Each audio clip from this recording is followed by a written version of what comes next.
Radio telescope எப்போ எப்படி யாரால கண்டுபிடிக்கப்பட்டதுன்றதை பார்க்கலாம். 1928ஆம் ஆண்டு காரல் குட்ஜான்ஸ்கின்ற ஒரு American physicist and radio engineer united ஸ்டேட்ஸில் இருக்கிற நியூ ஜெர்சியோடைய ஹோம்டெல்லில் இருக்கிற பெல் டெலிஃபோன் லேபரட்டரிஸில் ஜாயின் பண்ணி ஒர்க் பண்ண ஆரம்பிச்சிருந்தாங்க. இதே காலகட்டத்தில் டிரான்ஸ் அட்லாண்டிக் ரேடியோ டெலிஃபோன் சர்வீஸுக்கு ஸ்டாட்டிக் இன்டர்ஃபியரன்ஸ் பிரச்சனை ஏற்பட ஆரம்பிச்சிருந்தது.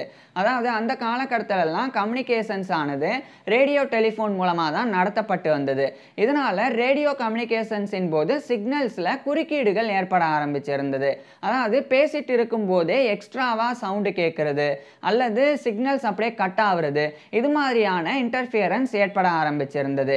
இந்த மாதிரியான இன்டர்ஃபியரன்ஸுக்கு என்ன காரணம் அப்படின்னு அந்த காலகட்டத்தில் அறிய முடியாமல் இருந்தது. இந்த நிலையில தான் 1930ஆம் ஆண்டு அந்த பெல் டெலிஃபோன் லேபரட்டரிஸ், அது இன்றைய காலகட்டத்தில் பெல் லேப்ஸ் அப்படின்னு அழைக்கப்படுது. ஸோ அந்த பெல் லேபரட்டரிஸ் தரப்பிலிருந்து காரல் குட்ஜான்ஸ்கி நியமிக்கப்பட்டாங்க. அதாவது இந்த ரேடியோ கம்யூனிகேஷன்ஸின் போது சிக்னல்ஸில் ஏற்படக்கூடிய ஸ்டாட்டிக் இன்டர்ஃபியரன்ஸுக்கு என்ன காரணம் அப்படின்றத தெரிஞ்சுக்கிறது தான் காரல் குட்ஜான்ஸ்கியோடைய பணியாக இருந்தது. ஸோ அதை தெரிஞ்சுக்கிறதுக்காக 1930ஆம் ஆண்டிலிருந்து காரல் குட்ஜான்ஸ்கி பணியை தொடங்கினாங்க. குறிப்பாக அவர் இந்த ரேடியோ ஃப்ரீக்வன்சி இன்டர்ஃபியரன்ஸ், அதாவது அந்த குறுக்கீடு ஸ்டாட்டிக் இன்டர்ஃபியரன்ஸ் அப்படின்னும் ரேடியோ ஃப்ரீக்வன்சி இன்டர்ஃபியரன்ஸ் RFI அப்படின்னும் கூட அழைக்கப்படும். ஸோ அந்த ஒரு இன்டர்ஃபியரன்ஸுக்கு என்ன காரணம், அந்த இன்டர்ஃபியரன்ஸை ஏற்படுத்தக்கூடிய சோர்ஸ் என்ன அப்படின்றத கண்டறிகிறதுக்காக அவர் அவருடைய ஆய்வு பணியை தொடங்கினாங்க. ஆரம்பத்திலேயே காரல் குட்ஜான்ஸ்கிக்கு ரொம்ப நல்லா தெரிஞ்சிருந்தது ரேடியோ வேவ்ஸ் தான் இந்த ஃப்ரீக்வன்சி இன்டர்ஃபியரன்ஸ் ஏற்படுறதுக்கு காரணம் அப்படின்னு. அதுக்கப்புறம் எந்த ரேடியோ வேவ்ஸ் எக்ஸ்ட்ராவா இந்த இன்டர்ஃபியரன்ஸை ஏற்படுத்துது அப்படின்னு தெரிஞ்சுக்கிறதுக்காக ஒரு மிகப்பெரிய ஒரு ஆண்டனாவை உருவாக்கணும் அப்படின்னு முடிவு செஞ்சாங்க. குறிப்பாக ரேடியோ வேவ்ஸை டிடெக்ட் பண்ணுற மாதிரி, ரேடியோ வேவ்ஸை அப்படியே கண்டறிகிற மாதிரியான ஆண்டனாவை உருவாக்கணும் அப்படின்னு இவர் முடிவு செஞ்சாங்க. கரெக்டாக அந்த 1930களுடைய இறுதி கால, அதாவது 1930ஆம் ஆண்டுடைய இறுதி காலகட்டத்திலிருந்து இவர் ஒரு மிகப்பெரிய ஒரு ரொட்டேட்டிங் டைரக்ஷனல் ரேடியோ ஆண்டனாவை உருவாக்க தொடங்கியிருந்தாங்க.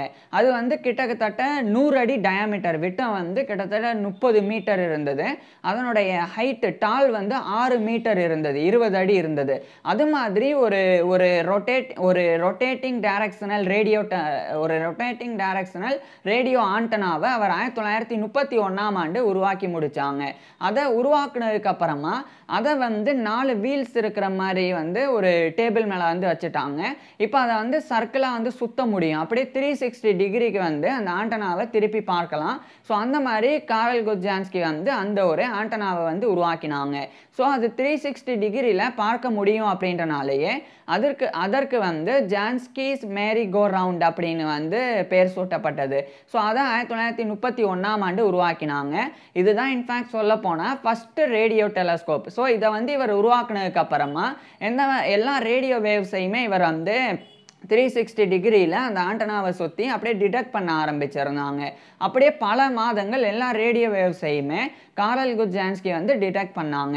அதுக்கப்புறமா 1932 இந்த காலகட்டத்தில் இவர் அந்த ரேடியோ வேவ்ஸ் எல்லாம் ஒப்பிட்டு பார்த்தாங்க, அது எங்கேருந்துலாம் வந்திருக்கு அப்படின்னு.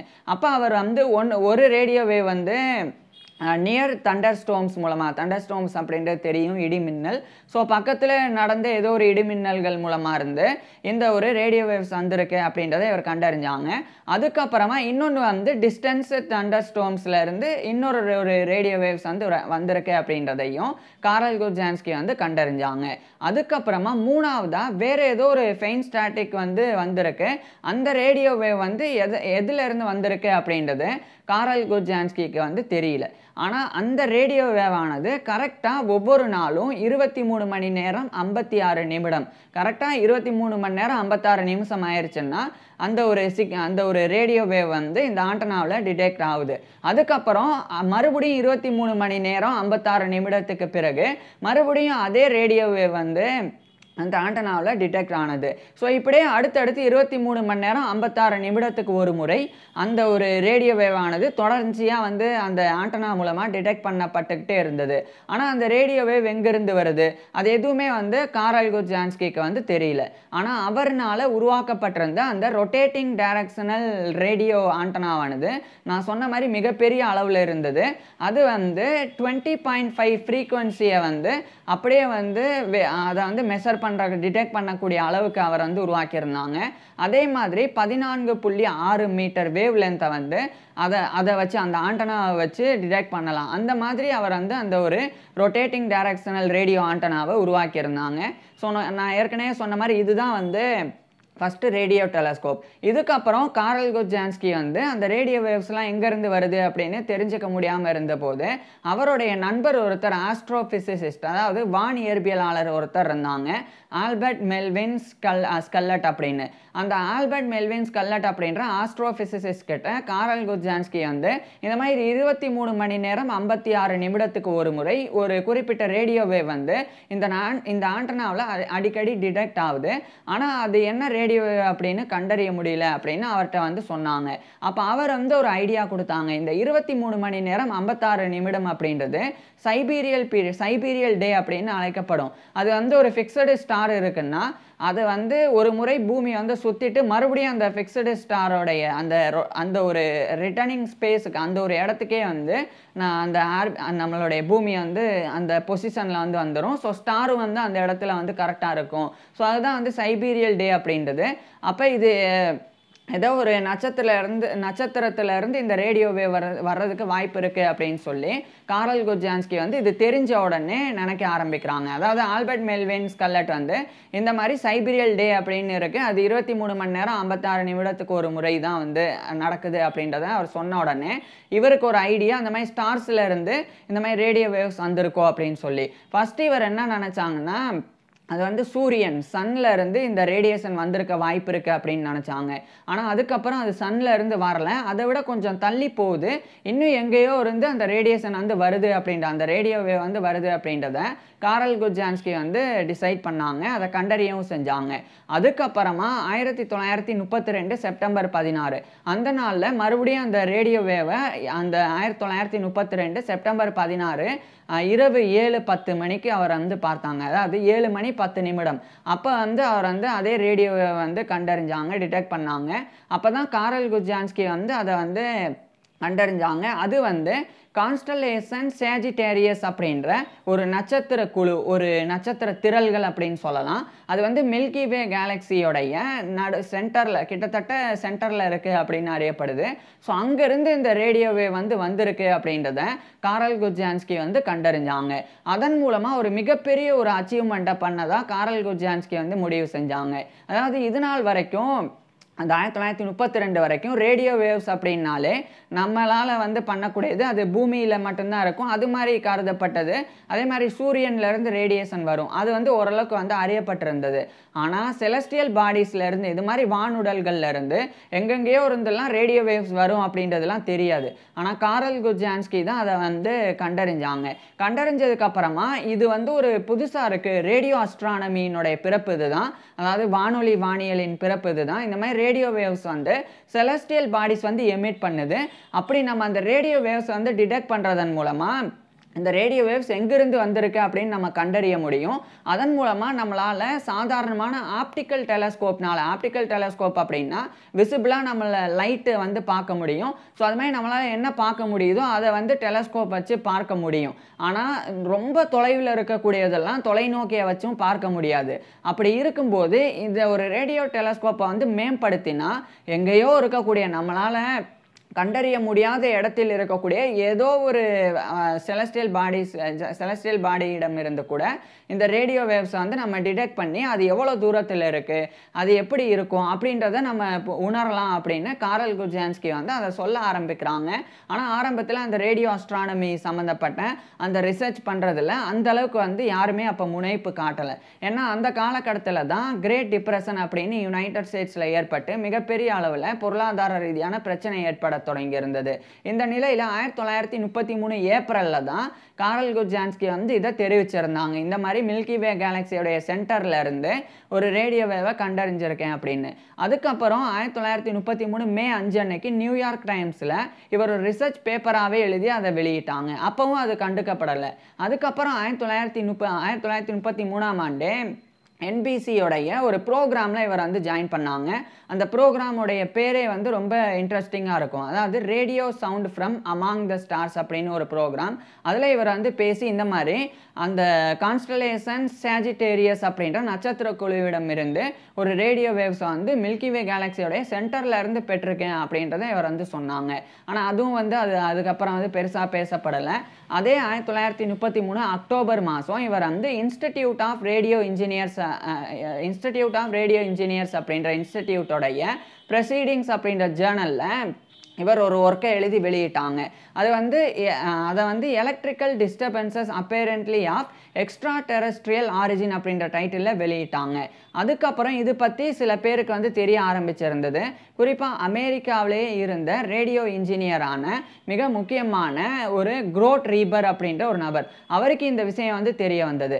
அதுக்கப்புறம் அவர் வந்து இந்த மாதிரி ரேடியோ டெலஸ்கோப் வந்து எப்படி காரல் குட்ஜான்ஸ்கி வந்து உருவாக்கியிருக்காங்க அப்படின்றத பார்த்தாங்க. பார்த்ததுக்கப்புறம் அதை எப்படி மேம்படுத்தலாம், அதை எப்படி ரேடியோ அஸ்ட்ரானமிக்காக பயன்படுத்தலாம் அப்படின்னு அவர் முடிவு செஞ்சு கொஞ்சம் கொஞ்சமாக ரேடியோ டெலஸ்கோப்பை அவர் உருவாக்க தொடங்கினாங்க. இதுக்கிடையில் 1935 காலகட்டத்திலிருந்தே காரல் குட்ஜான்ஸ்கி வந்து இந்த ரேடியோ அஸ்ட்ரானமி ஃபீல்டு சம்மந்தப்பட்டு தொடர்ந்து பேசினாங்க. அதிகமாகவே அவர் வந்து பேச தொடங்கினாங்க. அதுக்கப்புறம் 1937ஆம் ஆண்டு தான் அந்த குரூட் ரீபர் அவர் வந்து முழுமையாக ஒரு ரேடியோ டெலஸ்கோப்பை வந்து பில்ட் பண்ணி முடித்தாங்க. அதில் வந்து பேரபாலிக் டிஸ் வந்து 9.5 மீட்டர் இருக்கிற மாதிரி உருவாக்கியிருந்தாங்க. மேலும் அதில் வந்து 160 மெகாஹெட்ஸ் வந்து ஃப்ரீக்குவன்சியை வந்து டிடெக்ட் பண்ணுற மாதிரி அவர் வந்து உருவாக்கினாங்க. வேவ் லென்த் வந்து 1.87 மீட்டர் வேவ் லென்த் வந்து இருக்கும். ஸோ அந்த மாதிரி அவர் வந்து ரேடியோ டெலஸ்கோப்பை கம்ப்ளீட்டாக உருவாக்கினாங்க. இதுக்கு முன்னாடி காரல் குட்ஜான்ஸ்கி உருவாக்கியிருந்த ரேடியோ டெலஸ்கோப் வந்து முழுமையாக ரேடியோ டெலஸ்கோப் கிடையாது. அது ஒரு மாதிரி நான் ஏற்கனவே சொன்ன மாதிரி ரொட்டேட்டிங் டைரக்ஷனல் ரேடியோ ஆண்டனா, அதை வச்சு ரேடியோ வேவ்ஸையும் டிடெக்ட் பண்ணலாம். ஆனால் இவர்னால கண்டுபிடிக்கப்பட்டிருந்த இந்த ரேடியோ டெலஸ்கோப் வந்து முழுக்க ரேடியோ வேவ்ஸை மட்டுமே, குறிப்பாக வந்து இந்த வானத்தில் இருக்கக்கூடிய ரேடியோ வேவ்ஸை மட்டுமே டிடெக்ட் பண்ணுற மாதிரியான ரேடியோ டெலஸ்கோப்பை அவர் வந்து உருவாக்கினாங்க. ஸோ ரேடியோ வேவ்ஸை வந்து டிடெக்ட் பண்ணுறதுக்கு உண்டான ரேடியோ டெலஸ்கோப் முழுமை அடைஞ்சது 1937ஆம் ஆண்டு. அது வந்து அந்த ஒரு குரூட் ரீபர் அப்படின்ற அந்த ஒரு ரேடியோ இன்ஜினியர்னால. அதுக்கப்புறம் அது படிப்படியாக வந்து டெவலப் பண்ணப்பட்டது. அடுத்து 1939 இந்த காலகட்டத்தில் 2ஆம் உலகப் போர் தொடங்கி 1945 வரைக்கும் நடந்தது. இதுக்கிடையில் ரேடார் இதெல்லாமே வந்து உருவாக்கப்பட்டது. 1944 இந்த சமயம் வந்து இந்த குரூட் ரீபர் அவர் வந்து அவருடைய ரேடியோ டெலஸ்கோப் சம்மந்தப்பட்டு தொடர்ந்து அவர் வந்து பேச தொடங்கினாங்க. அதுக்கப்புறம் தான் ரேடியோ அஸ்ட்ரானமி வந்து 1945க்கு பிறகு படிப்படியாக ஏற்றுக்கொள்ளப்பட்டது. குறிப்பாக ஜான் டேனியல் கிரஸ் அப்படின்ற இன்னொரு ஒரு அமெரிக்கன் ஃபிசிசிஸ்ட், அவர் வந்து யுனைடெட் ஸ்டேட்ஸோடைய ஒஹாயோவில் இருக்கிற கொலம்பஸ், அங்கே இருக்கிற ஒஹாயோ ஸ்டேட் யூனிவர்சிட்டியில் ஃபஸ்ட்டு ரேடியோ அப்சர்வேட்டரியை அவர் தான் வந்து உருவாக்கினாங்க. அது ரேடியோ அஸ்ட்ரானமிக்காக உருவாக்கப்பட்ட அப்சர்வேட்டரியாக இருந்தது. அதே மாதிரி இவர் குரூட் ரீபர் வந்து யுனைடெட் ஸ்டேட்ஸோட இல்லினோயில் இருக்கிற வீட்டன், அங்கே இருக்கிற அவருடைய பேக்யார்டில் தான் அவர் ரேடியோ டெலஸ்கோப்பை வந்து கண்டுபிடிச்சிருந்தாங்க. ஸோ இது மாதிரிலாம் ரேடியோ டெலஸ்கோப், ரேடியோ அஸ்ட்ரானமி அந்த ஃபீல்டெல்லாம் அப்படியே வளர தொடங்கி இருந்தது. ஸோ இன்றைய காலகட்டத்தில் ரேடியோ அஸ்ட்ரானமி அப்படின்றது இன்றியமையாத ஒன்றாக இருக்குது. ஏன்னா கம்யூனிகேஷன்ஸில் ஆரம்பித்து மற்ற எல்லாத்துலேயுமே இந்த ரேடியோ வேவ்ஸ், ரேடியேஷன் இதெல்லாமே வந்து ரொம்ப முக்கியத்துவம் வாய்ந்ததாக இருக்குது. ஸோ அதுக்கு எல்லாத்துக்கும் அதையும் தாண்டி இப்போல்லாம் நம்ம வந்து இந்த பிளாக் ஹோல் இருக்குது. அதே மாதிரி இன்னும் விண்வெளியில் நம்ம கண்டறிய முடியாத பல ஒளியாண்டுகள் தள்ளி எக்கச்சக்கமான விஷயங்கள் இருக்குது. யூனிவர்ஸ் வந்து எக்ஸ்பேண்ட் ஆகுது. இது மாதிரிலாம் கண்டறிய முடிஞ்சதுக்கு மிக முக்கிய காரணம் வந்து ரேடியோ அஸ்ட்ரானமி அப்படின்ற ஃபீல்டு அப்படின்றது வளர்ந்தனால தான், ரேடியோ டெலஸ்கோப் வந்து கண்டுபிடிக்கப்பட்டனால தான். ஸோ இதுக்கு அடித்தளம் இட்டது வந்து காரல் குட்ஜான்ஸ்கி, அதை கம்ப்ளீட் பண்ணது வந்து குரூட் ரீபர். ஸோ இப்படி தான் வந்து ரேடியோ டெலஸ்கோப் ஆனது கண்டுபிடிக்கப்பட்டது. ஸோ இதை ஆரம்பத்தில் கண்டுபிடிச்ச காரல் குட்ஜான்ஸ்கி வந்து இன்வென்டர் ஆஃப் ரேடியோ டெலஸ்கோப் அப்படின்னும் ஃபாதர் ஆஃப் ரேடியோ அஸ்ட்ரானமி அப்படின்னும் அழைக்கப்படுறாங்க. இப்பேற்பட்ட காரல் குட்ஜான்ஸ்கியோடைய ஃபுல் லைஃப் ஹிஸ்ட்ரி, இவர் எங்கே எப்போ பிறந்தாங்க, எப்படி வாழ்ந்தாங்க, எல்லாத்தையும் நான் வந்து ஏற்கனவே பேசியிருக்கேன். ஏன்னா இவர் வந்து ரொம்ப சின்ன வயசில், இவர் 1905 பிறந்தவர். அப்போ பாருங்கள், 1933 இந்த காலகட்டத்தில் இவருடைய 28 வயசுக்குள்ளேயே இவ்வளோ விஷயங்கள்லாம் இவர் பண்ணியிருந்தாங்க. ஸோ இப்பேற்பட்டவர் இன்னும் நிறைய விஷயங்கள் பண்ணியிருக்கிறாங்க. அப்படி அவர் என்னெல்லாம் பண்ணியிருக்காங்க அப்படின்ற ஃபுல் லைஃப் ஹிஸ்ட்ரியை பார்க்குறதுக்கு கீழே டிஸ்கிரிப்ஷனில் லிங்க் கொடுத்துருக்குறேன், கட்டாயமாக பாருங்கள். தேங்க்யூ.